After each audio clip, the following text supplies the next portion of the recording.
So we are live. Good morning, everyone. You're welcome to another session of the Female Entrepreneurship Support Program, Masterclass, and it is hosted by TechQuest STEM Academy and Junub Open Space. My name is Dr. Itoro Emembolu. I'm a director at TechQuest STEM Academy.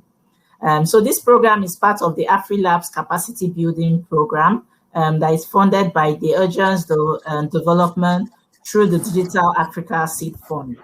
With me today, we have two very experienced mentors here. We have Helen Emore, who is the CEO of Scientia Consult, which is a business and project development firm in Nigeria. Helen, you're very welcome. Thank you very much. Good morning, everyone. Good morning, Dr. Itoro. Good morning. Also here is Damilare Ogunleye. He is the CEO and co-founder of Hazina, which is a digital product sampling platform for fast-moving consumer goods.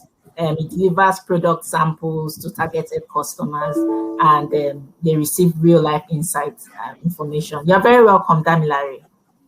Thank you. Good morning, everyone, and thank you, Dr. Itoro. Good morning, Helen. Also, great to connect. Okay. Good morning. So I'll just quickly go through their profiles. Okay, so today what we'll be having, Helen and Damilare, they will be speaking on project and people management, managing co-founders, issues with co-founders, and also they will be discussing how you can find the right co-founder, how can you manage your teams more efficiently. So they'll be discussing this and some other insights that they feel are very relevant for this call. So I'll start with Helen. Helen, she's a portfolio worker who has multiple experience across different industries. She has over 29 years postgraduate experience, and she has worked with major national and multinational corporates across multiple sectors. She's particularly well-versed in developing businesses along the agri-business value chain. She works with infrastructure development, manufacturing, not-for-profit, and the public sector. She's also a micro, small, and medium enterprises advisor. She's a business consultant for founders and growing businesses in Africa. Helen is passionate about supporting youth, women in the agribusiness and in the tech ecosystem. So Helen, we are really looking forward to your session today. All right, thank you. So am I going now? Yes. So we'll have this presentation. Helen would you have about 20 minutes to discuss, and then we'll take questions at the end. And please introduce yourselves in the comment section. And if you have questions, please put your questions there. And at the end of the session, we'll take the questions from Helen and then Damilare also. So thank you very much. Over to you, Helen. All right, thank you. So I'm starting my, good morning, everyone. You're all welcome to today's session.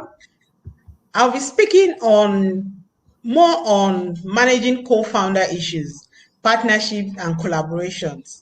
And I find this very interesting because I got my first dose of partnership issues about 26 years ago, when the company I was working for, one of the directors decided to relocate, and he decided to hand over his shares to another of the shareholders. So there were three of them.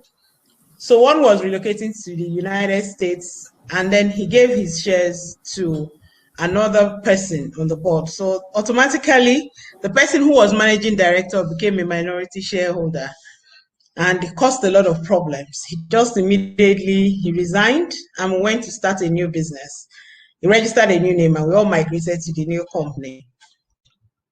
And he said he did that because his friend left him and went to hand his shares to somebody else. He was like, why would he do such a thing?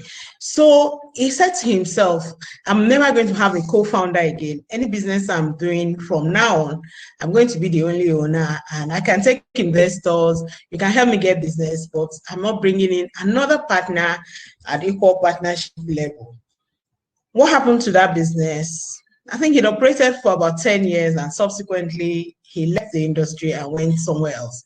So the first question you ask yourself is, when you're looking for partners, can I buy the skill? Do I have to get in bed with this person as a partner? Because I'm sure you've heard people say that your partner is like your wife or your husband. It's a marriage. And so before you get into bed with somebody, ask yourself, can I stay with this person forever till death do us part? Or is this person a very good cook and I decided to marry the person because of food, when in actual fact, I can buy my food from different restaurants? So startup partners, do you want to buy a skill until you are sure about the business, or do you want to go into bed? And I also had a similar experience, but fortunately for me, my partner had a complementary skill. He was an artist and I was a marketing person, and we were able to grow the business together before we went our separate ways.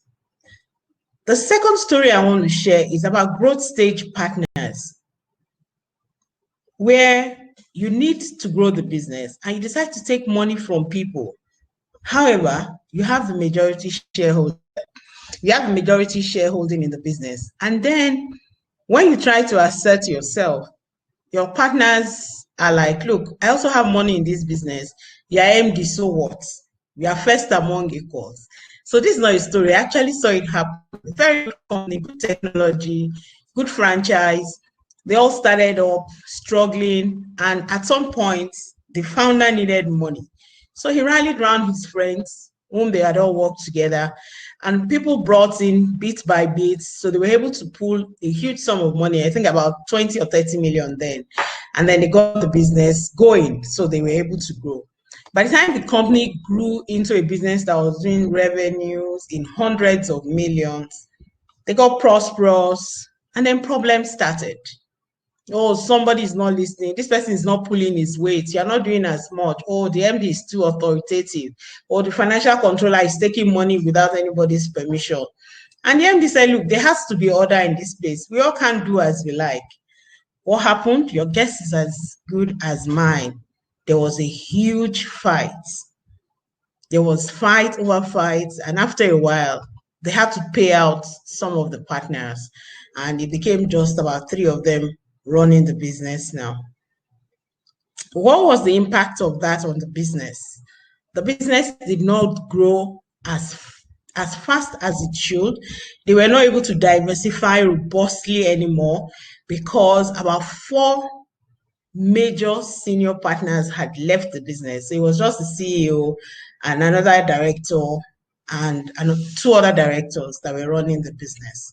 So when you're taking money from your partners, as your business grows, you have to consider the structure of the business. What will be the guiding principle? What will guide you? How will you work? What will you work with? So that when conflicts arise, you have defined conflict management mechanisms. And so, what happened? Everybody who takes money from someone for a business, you have to know that that person has a say. At the same time, just because you brought in money doesn't mean you will not be accountable. So when you wake up and say, hey, I'm the founder, I brought money in, so what? I'm not accountable to you. That's the third scenario. So the founder brought in the money, people partner as partners. Some of those partners bring their sweat equity, maybe their skills and their talents, and then also some money. But at the end of the day, the founder is the one who brought in all the money. I saw this happen again in the company, and these are all companies in Nigeria. And what happened? The founder began to take money from the business to fund his personal expenses. He wants to travel, takes money from the company. His wife wants to travel, takes money.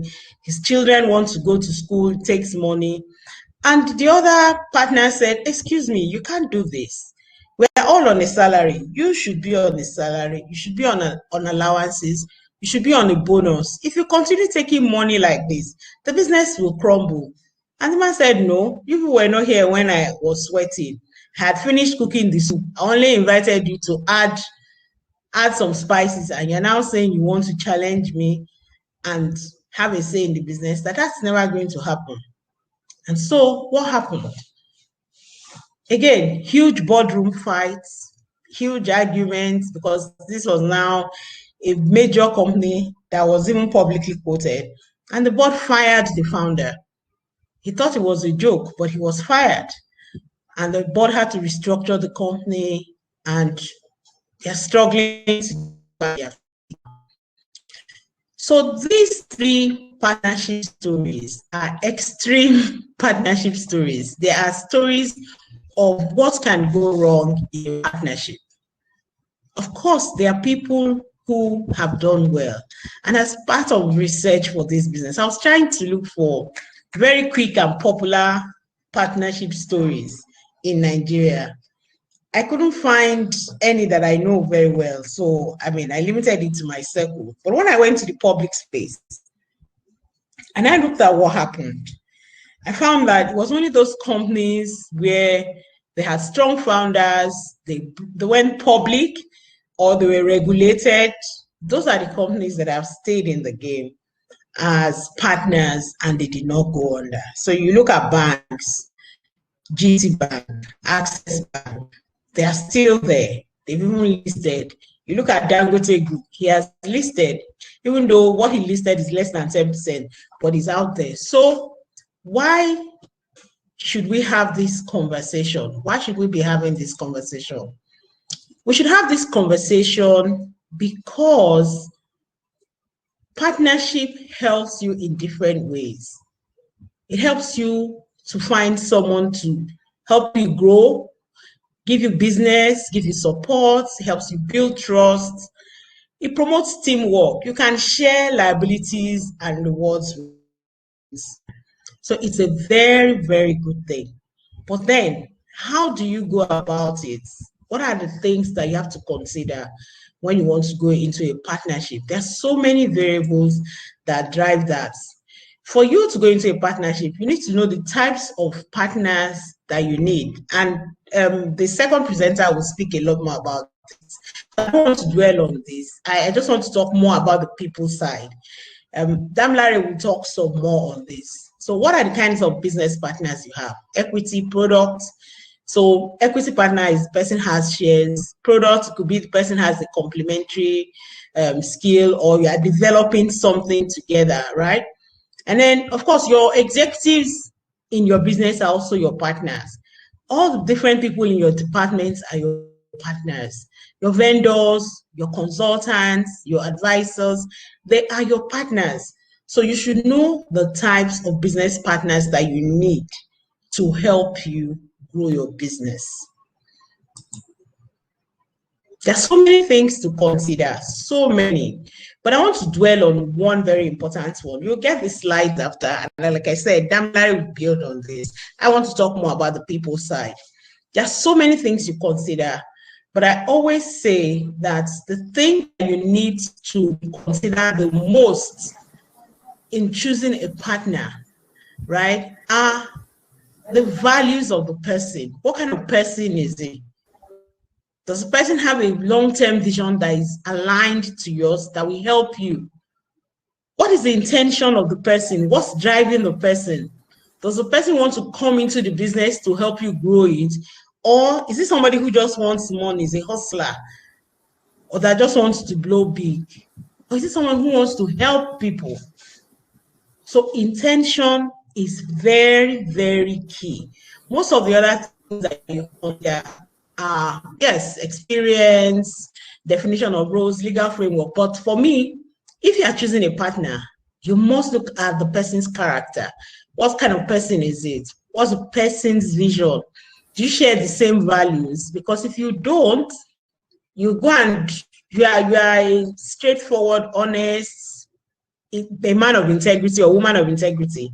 And then you just have a partner who says, look, anything goes. We can always get our way out of it. You will fight. So from beginning, you don't go into a partnership with that kind of person. So values are very, very important. Every other thing can be okay, but if your values are wrong, you won't do well together. Okay, so where can you find co-founders? So people say, hey, I want people to partner with me. I'm thinking of who. It's not rocket science. Don't go too far. The first place you check is around you. Do you have brothers or sisters or relatives or a spouse that can be your partner? Do you have professional colleagues, your former bosses, your former subordinates, or your associates, your peers? How about your business suppliers, some of your clients, even some of your regulators who have good character, good value that you can work with? And of course, in academic circles, alumni community, the business schools you attend. As we are having this program online, I want to expect that we'll build community. We'll reach out to people, we'll engage. This is where you find your co-founders or partners or collaborators. And the partnership does not always have to start with that. We have a legal agreement and we must work together. No, you can start by working on projects together and you know if you can work together, if you share the same values. Okay, you can also get partners from accelerators, your friends, and your community. So partners are all around you. The important thing is, can you identify them? Have you defined parameters that you would use to choose your partners? Very important. Because if you choose a wrong partner, it's just like a marriage. You quarrel, you fight, they'll cheat, you end up have sometimes going to court. It could be very, very messy. So please be very careful in choosing your partner. I like to say this before I continue. Sometimes some of us say, oh, you need to register a name. Just put the person's name. No, never just put anybody's name, either on the project, as a team member, or as a partner, because it has legal implications. If you register a business with somebody's name, you cannot just wake up and remove that person's name. The person can sue you, no matter how small the business is. So please be very careful and intentional in choosing your partner. I mean, one of the very interesting ones, this is international now, is Warren Buffett. He's had a partnership for over 40 years. Look at him and Charlie Munger when they were young, and look at him now, right? And then who can guess who the third person is? I want you to type it in the chat box. So this Warren Buffett, this Charlie Munger, who is the third person on my right? Can you please type it in the chat box? Who is the third person wearing glasses there? There are three of them in this image. Can I see who is the third person on the right? I want to hear from you. Can you type in the chat box who that third person is on the lower right? If you can see my screen, there are three people there. There's Warren Buffett, there's Charlie Munger, and there's the third person. Can they see my screen? Okay, so can you please type for me, who is this man that the eye is pointing at? I'm not getting any response. That means you can't see it. Oh, anyway, that's Bill Gates. You can see it. Rashidat and Bimbola, Sumaya, Nkiru, they're all saying Bill Gates. Oh, I can't see it on the chat box. Oh, okay, that's why. All right, so Bill Gates, correct. So thumbs up. Please, can you give them a thumbs up? Can you give Rashidat and Sumaya? I couldn't see it on mine. So please give them a thumbs up. Thank you very much for that. So what's the moral here? Birds of the same feathers flock together. You want to choose partners. Even the kind of friends you keep must change. Your friends have to change once you start doing good business. All right. Okay, I'm trying to close this chat mode. Oh no. Okay, it's around to go to the next slide. Okay. Okay, I'm saying, oh, sorry. I was checking somewhere else. Okay, thank you. Efeogene, Akibola, Dumeda, Rashidat, Eniola.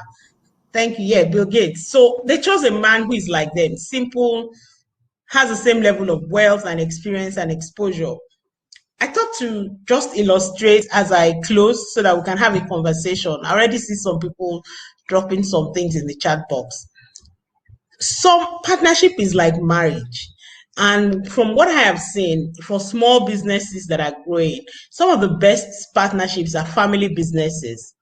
You know, husband and wife together doing well. So I can see Greg and Debbie Odutayo, they've been in business together for over 25 years. And their businesses have grown. They own 2 radio stations, 1 TV station, and are currently expanding across Nigeria and Africa. So they've done very well as a couple. Next to them is, sorry, you have to help me. Next to Debbie and Greg, okay, is Goke Ambimbo Balogun. They've been in business for over 10 years. They own So Fresh. So Fresh is a healthy food chain in Nigeria. 10 years of partnership, over 10 branches as a couple. So partnership, the effort you use to build and maintain a partnership is as intense as the effort you use to build and maintain a marriage. And some of the most successful partnerships are like marriages. So you have to be very, very careful before you go into partnership. We'll hear some more from the next speaker, but I just wanted to share with you the stories of partnerships that I have seen that went bad, because when they were starting, everything was okay. And then as things grew, as business grew and things changed, it turned to something else. So you must be very mindful of how we choose our partners. So thank you very much for your time. I hope that my short presentation has helped you, and it will help you, and you'll take some learnings on how to choose your partner and how to manage your partnerships. Thank you very much, Helen. Thank you very much. So if you have questions for Helen, please put them in the chat box. We will take them after Damilare has his presentation. But there's a question from Kafila. So Kafila is joining us from Lagos, Nigeria. So she said she's thinking of partnership as her business is struggling to weather the present challenges. Are there things that she should look out for? For Kafila, I'll start by saying that when you say your business is struggling, are you having financial challenges? Are you not selling, or are you having internal operational challenges? So your challenges could be internal or external. Is it a lack of sales? Is it lack of people to do the work? Is it lack of resources? You know, that is what will determine the kind of partner you seek. So you must know the problem you need to solve. What's the problem you're having now? Just before we came on, I was saying to Damilare that the way I'm thinking about business now is that any business that is not technology enabled or technology driven, I'm not going to do it, because those are the resilient businesses, 1, and 2, those are asset light businesses. So if I want to get partners for anything I want to do now, I'll be looking for people who have experience in those areas. I want to look for people who have the same skills like me. So Kafila, you have to be clear. Maybe you'd let the organizers of the program know so that they can match you with an appropriate mentor who can expand on these problems with you. Helen, she mentioned financial constraints and lack of sales as some of her major constraints. Okay, so if you have, that's a double whammy, right? You don't have money, you are not selling. Big problem, because if you don't have money and you are selling, you hope that once you sell, you can get some cash. The first question will be, what's the nature of the business you are in? How are you doing that business in a way that makes the business resilient?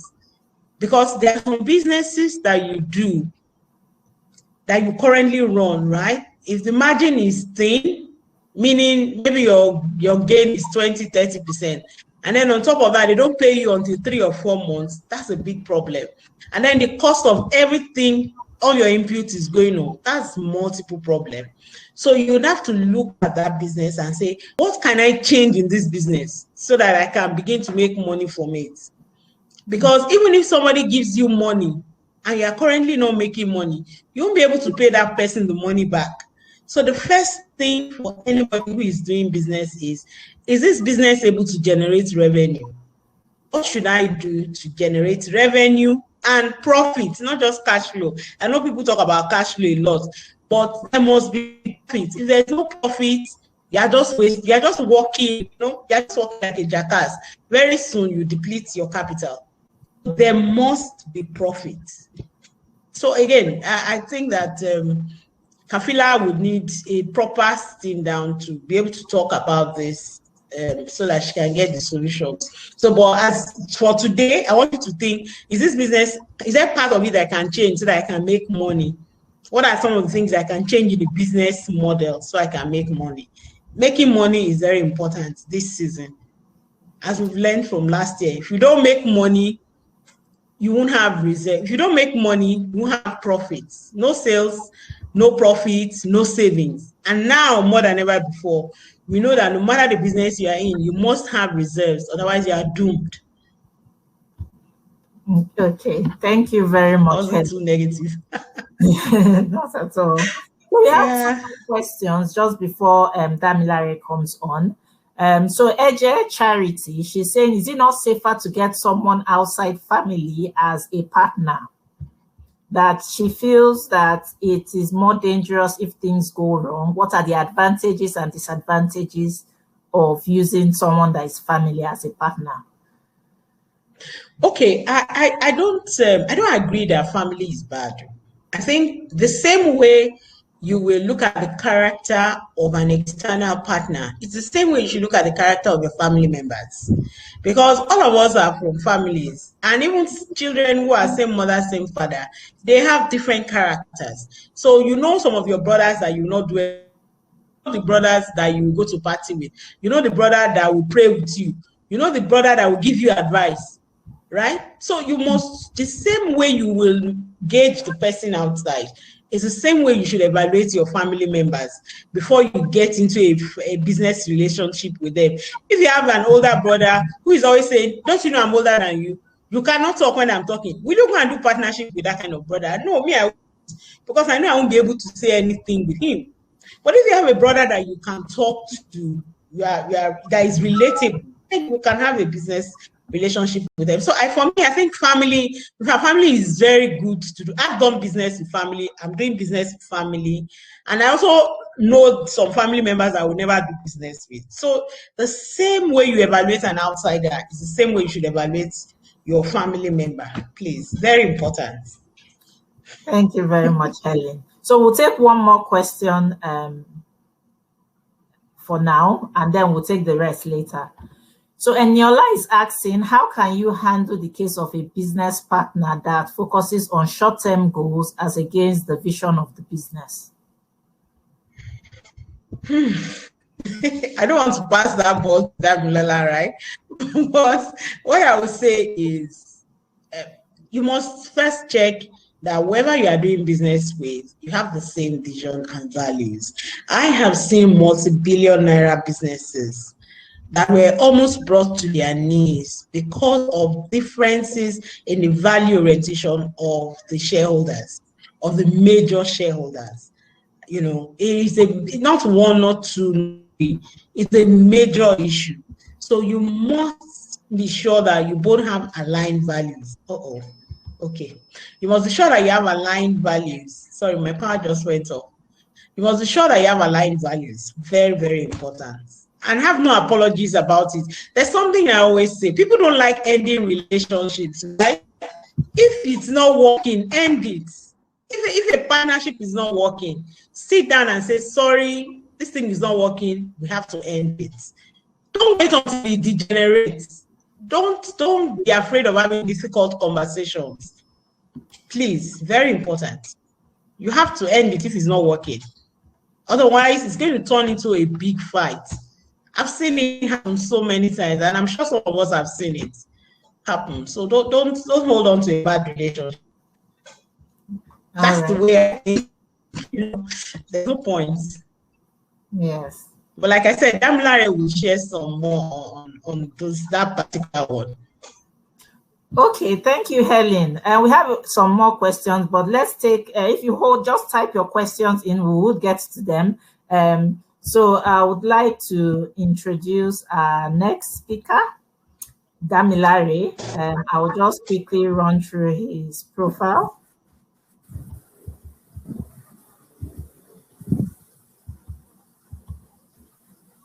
Okay, sorry. I don't know if you can see my screen.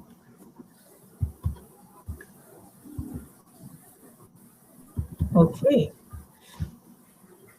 Sorry, can you see my screen? Not yet. Okay. Can you see? Now we can. Okay. All right. Thank you very much, Damilare. So Damilare is this, as I mentioned earlier, he's the CEO and co-founder of Hazina. He's a serial tech entrepreneur. He has over 11 years experience in leveraging technology for transforming business operations in multiple industries. He's a business leader. He has a track record of building and leading fast-growing digital ventures. He does a lot of mentoring and advising other co-founders, and he's an advocate for reviewing favorable policies. So Damilare, we are looking forward to learning from your experiences too. So you are very welcome.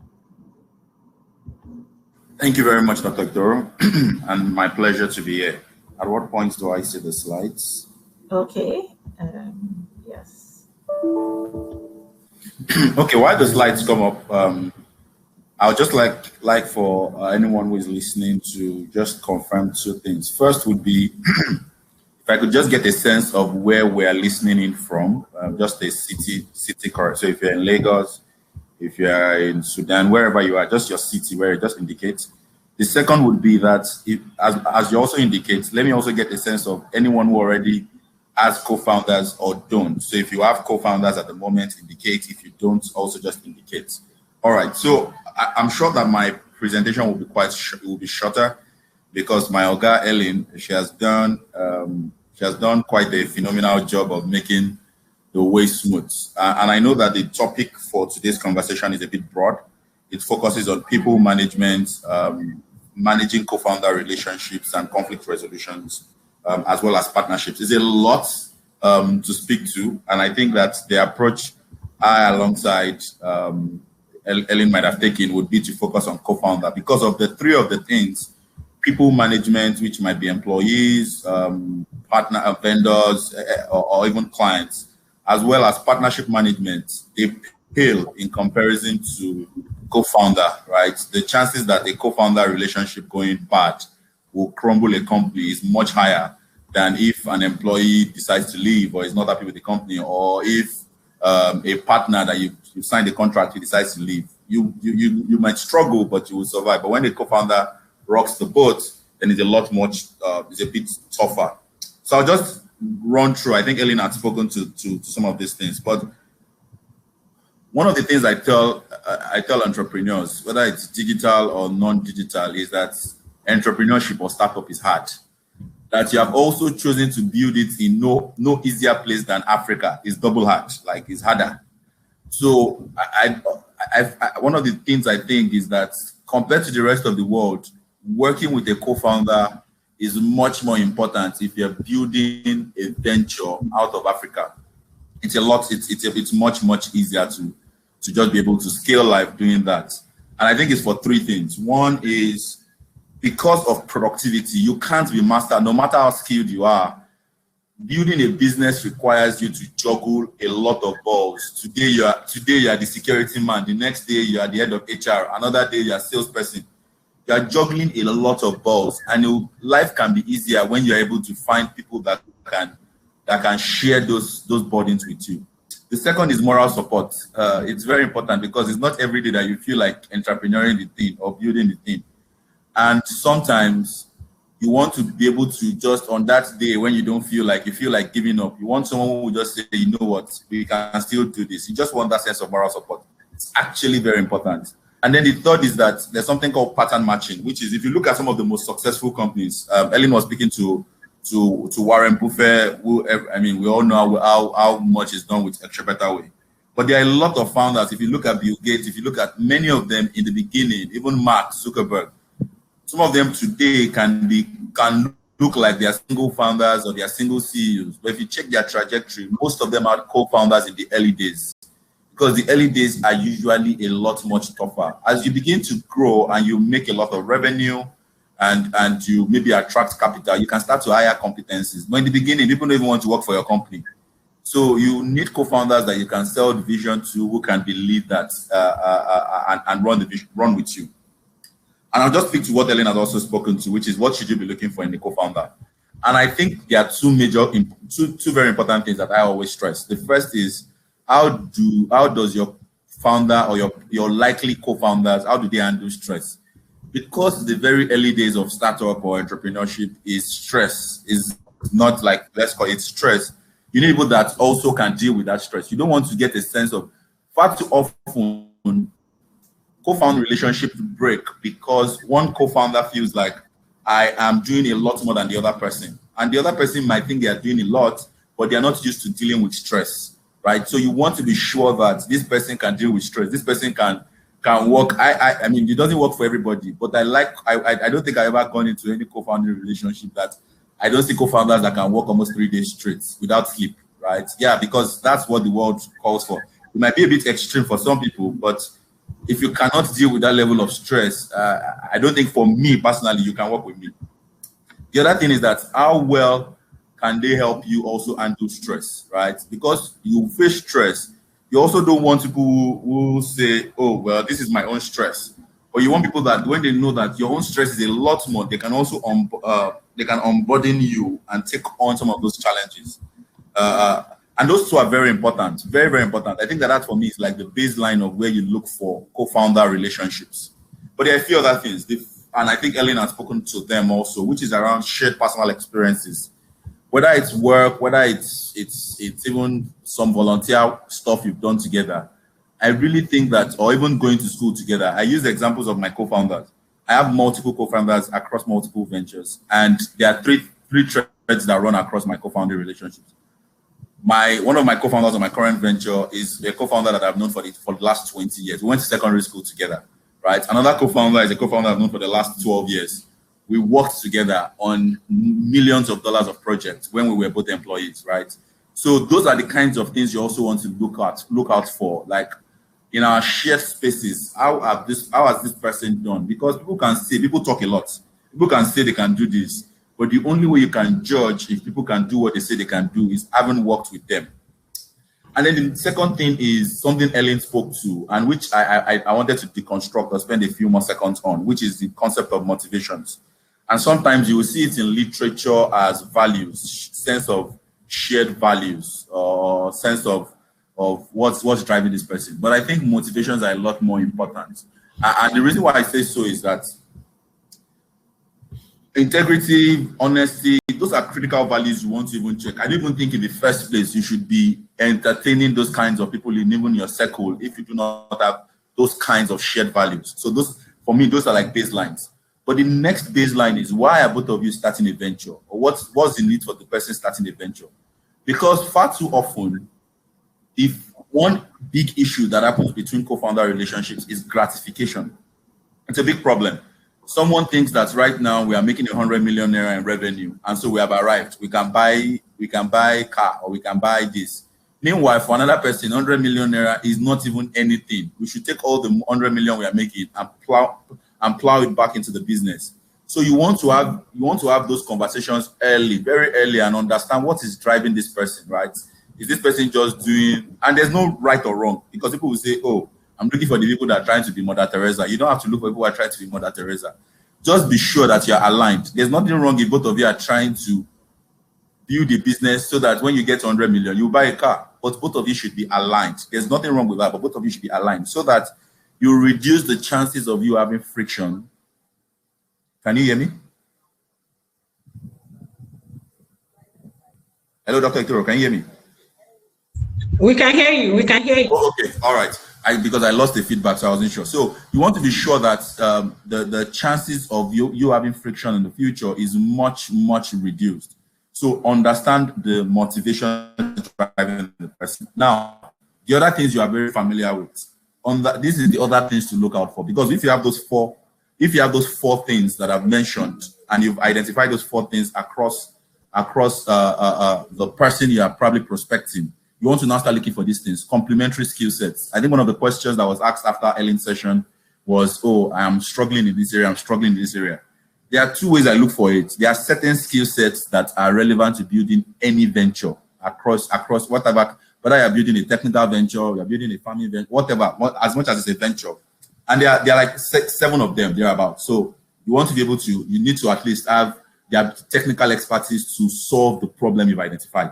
You want to be able to sell the solution that you have. You want to understand financials, have a sense of finance, and you want to be able to manage relationships. You want to also be able to understand how to raise funds, because funds, many businesses need to even raise funds, whether they are profitable or not from get-go. And then the last, you want to also understand how to manage people, right? Whether it's internal or external stakeholders. Once you understand those are like the 7 skill sets, you need to know where are you deficient in and who is better at this thing.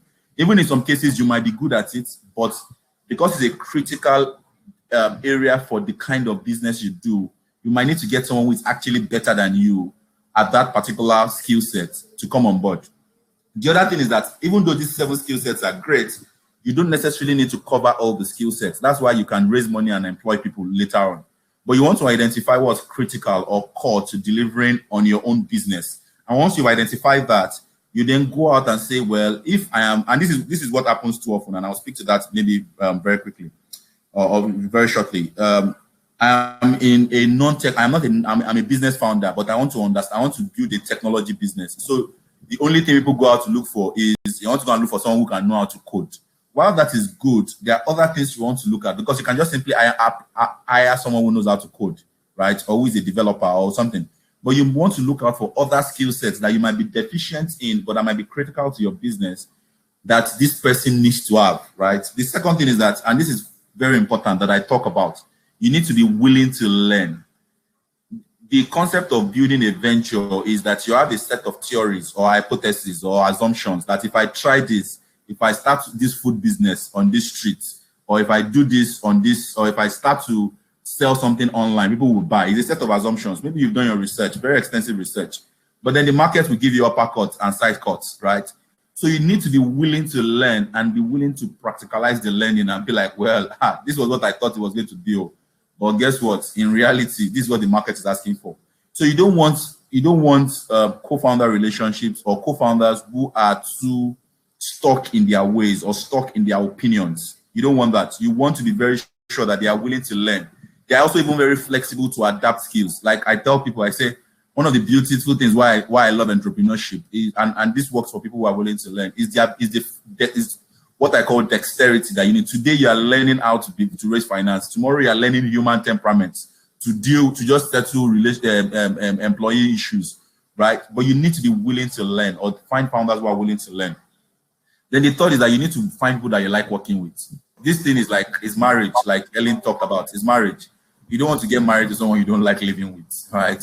Because on some days you just want to be able to just gist and be informal with this person. So you need to like working with them. And then the fourth point is that you need to have a healthy dose of respect for your opinions, for both of your opinions. You don't want to work with someone who doesn't respect your opinions, and conversely, who you don't respect their opinions to. So you need to be someone that I trust. If this person says something in this area of expertise that they have, I can almost take it for granted that they are right, even if we need to validate it. So you need to have those. Those are things you need to look out for. Now, where do you find that? And I think Helen has spoken to many cardinal points. But I think that it can't stretch more than enough that you need to first find co-founder relationships on people you already know, right? Because that's where you validate the values that make co-founder relationships work. And then a template I've also found that works is that you can find, sometimes you might not be able to find co-founders within people you already know. But there's an exercise that you can do. You can make a list of people that, one, meet all the criteria of, if I were to start a business or this business now, I would like this person to be my co-founder. But then you approach the person and the person says, I'm too entangled at the moment, but I can't really free up enough of my time to be able to build this business with you. So what do? You can ask the person, well, if you were to build a venture today, who are the people that you could be speaking to or you would like to have them as co-founders? And if they mention 2 or 3 people, you can ask them to intro you, because if you trust the judgments that these people can make, then you should be able to trust the fact that these other 3 people they've recommended would probably be excellent co-founders. So you can reach out to them and start to build up of that, right? You don't want to just reach out to them and say, hey, guy, we want to build a relationship. It can be as simple as Ellen introduced me to, or you can ask Ellen to do an introduction, and you just want to say, oh, can we grab a cup of coffee? Or, okay, we don't drink too much of coffee here, but you can be like, can we grab lunch together? And then when you say you are grabbing lunch together, you can just introduce this is what I've been working on and see if it's something that they are interested or they even latch onto and they're like, man, that sounds very exciting. I'd like to get involved with you on. And then the last is finding places of similar interest, right? Ensure that there's similar interest. So if you're trying to trying to build a technology-led venture, you want to probably be attending technology events and finding people who have those kinds of free time. And you will now, like a cutting relationship, you will cut them and say, oh, let's try out, I've got this idea. It might even be the person bringing the idea that helps you refine your original idea. And we say, oh, let's try out this relationship. It's like a date. Let's try out. Can we even get married, right? If we can't get married, we'll end it, right? But let's see what works. And let me even see that is this the person I want to spend the next maybe 5 or 10 years of my life trying to build a company with. And then when you want to do the cutting, the cutting part of the relationship, you want to just agree and say, you know what, let's just even date for the next 3 months. Let's try out this thing. Let's agree on set KPIs. Simple KPIs can be as simple as let's even launch the website. It can be as simple as let's even get the first customer in. And see that in the getting of the first customer in, see how well those values that you hold to be true or that you've had conversations about, see that these people actually are upholding those values or they are true to those values, right? Be very clear about that because you don't want shockers much later in the future. And as those things start to crystallize out and you're like, man, this is someone I'd like to build a company with. It's actually what he says he is, right? I like his values. I share the values with him. Then you want to have the equity conversation. And I use this 50-50 mark because it's a very important place. Not all partnerships need to be 50-50. But you need to understand that if you expect both of you to be bringing equal value to the table, then there's no reason why it shouldn't be a 50-50 split. There's no reason. However, in cases where maybe you're bringing more than one co-founder, or even when you're bringing one co-founder onto the team, right, and they can't fully commit, maybe they are doing part-time or they have other things they might still be involved with, right? You can just start to have the conversation around what can you equitably commit to? For what you're committing to, you know what? Maybe we'll do 60-40 or 70-30 or whatever the numbers. But at least know that if you both of you are expecting to bring equal value to the table, I know too many co-founding relationships where it is based on, oh, this person is technology, this person is not technology. And so this person takes the lesser piece of the pie. Guess what? As you build the business, the person who is technology can be the person who starts to spearhead your fundraising initiative. So how do you go back in retrospect to compensate that person? And the person can feel done by when it's like, you know what, do I really need to push to do this much, put in this much effort if much of the value on the table that will be captured belongs to the other partner who has more value? So you want to have that conversation. The next conversation that you want to have clearly is who is CEO. And you'll be surprised how this conversation can be had. Some people think, especially when you have very smart and very, very intelligent people on your team, right? But you want to have it very early on. Because you are the original owner of the idea doesn't mean that you're best to be the CEO. As a rule of thumb, I say that make the best salesman, right, your CEO, the person who is going to talk about the company the most. Whether he's talking to customers, whether he's talking to investors, the person who's going to be talking about the company the most, that's the person who should be the CEO, right? Yeah, some people might disagree and say the person who is administrative. You can have someone who is your CEO, who is operational, right, lead the operations. But I think that anyone who is going to be making the image of the business the most should be the CEO. And then there's the concept of the vesting agreement, which is that you have vesting, okay, now I'm out of time. You have vesting arrangements. And what vesting simply means is that while we might have agreed on the 60-40, we can vest over a period. And these are things might be a bit out of scope of this short presentation. But you can read about vesting. And what vesting simply means is that I have agreed that co-founder A will get 40% of the business. But I'm not going to give you 40% just from the day one, right? I'm going to vest the 40% over the next 4 years. What it means is that every year you are going to get 10% vested to you. 10%, because after 4 years you will have 40%.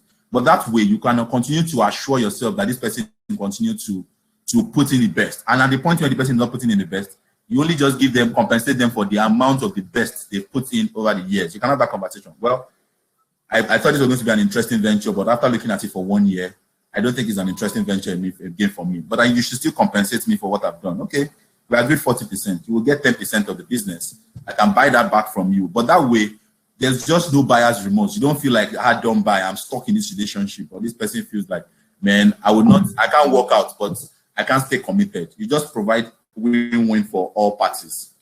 And then I talked about, and then the other part is that working together. I think I will stop here so that I can allow questions, because I think there is a lot more practicality in allowing questions. And then from questions, you can contextualize some of the learnings. But thank you, and look forward to the questions. Thank you very much. Thank you very much, Damilare. Thank you. So we have a couple of questions that have come in. I'd like you to take this one. So from Sumaya, she said, my husband is my co-founder. Do we have to outline our shareholding ratio right from the onset of the business?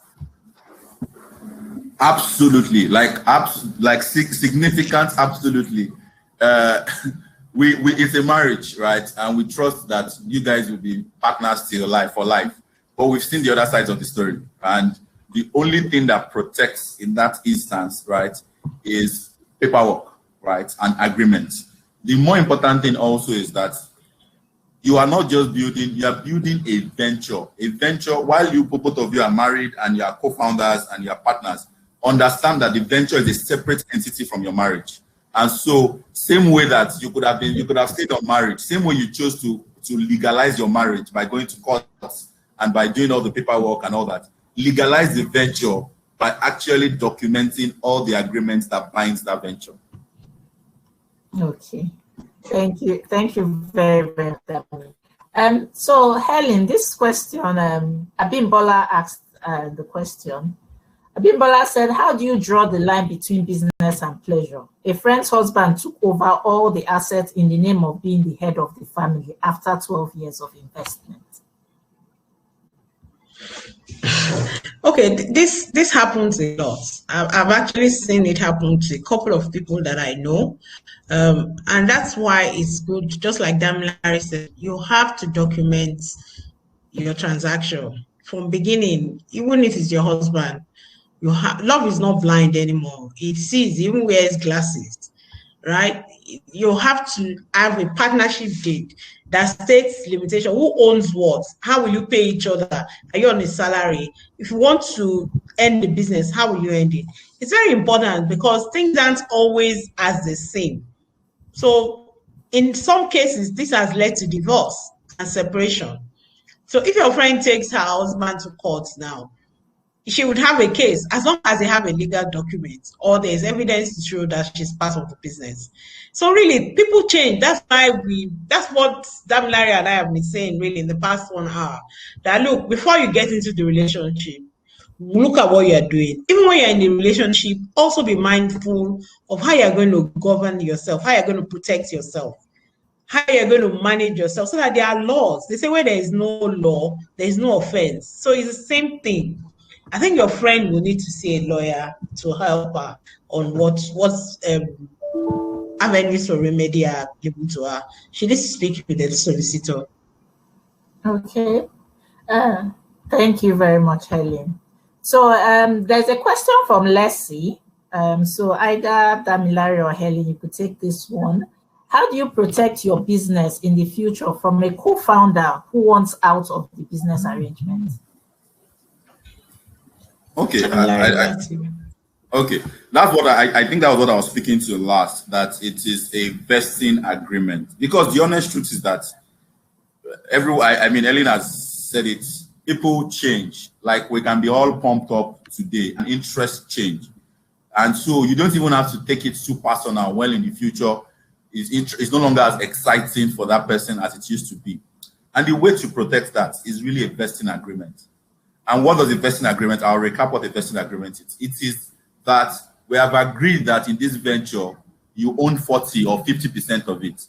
But for us to build this venture, we are going to need you to commit to at least 4 years of building this venture. So you will get the 50% of that venture in 4 years. You will not get it from get-go. So it means that every what's it called? Every year you will get 12.5%, or every month you will get around 1% vested to you monthly. So you can read up on vesting agreement. So that at the point the founder decides to walk away, the only the only protection that founder gets, or the only return the founder gets, is for the months of sweat equity they put in. And guess what? When the co-founder is leaving, it's not like the co-founder will leave and then you will be exposed. You can decide, you can say at the point the person is leaving, he has put in, if someone has put in 4 years of his life, you should also compensate that person, right? So you can agree that, okay, if you're living in 4 years, we'll buy back the shares from you, or you can have different arrangements that you can structure.